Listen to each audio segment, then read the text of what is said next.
നമസ്കാരം.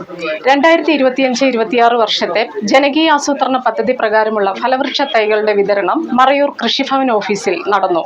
മറയൂർ പഞ്ചായത്ത് പ്രസിഡന്റ് ദീപ അരുൾജ്യോതി ഉദ്ഘാടനം ചെയ്തു. അത് നമ്മൾ 2025-26 സാമ്പത്തിക വർഷത്തിൽ ഉൾപ്പെടുത്തിക്കൊണ്ട് കൃഷി മേഖലയിൽ ഫണ്ട് മാറ്റിവെച്ചുകൊണ്ട് நம்மளுடைய 2 லட்சம் ரூபா ப்ராஜெக்ட் உள்படுத்தி நம்ம பலவிருட்ச தைகள்னு சொல்லிட்டு நம்ம ப்ராஜெக்ட் வச்சுருந்தோம்.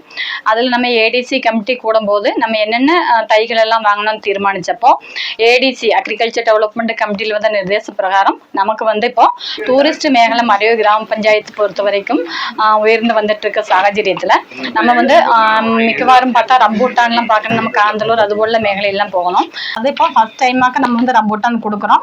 அது வந்து எல்லாருமே நல்ல முறைக்கு வளர்த்து எடுத்து நம்மளுடைய ഓരോരുത്തരുடைய കുടുംബത്തിനുடைய വരുമാനം മാർഗം കൂടി ഇതിൽ ഉയർന്നു വരണം.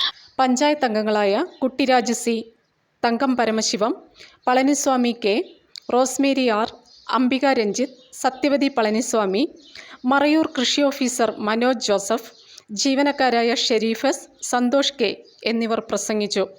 M4 മലയാളം, മറയൂർ.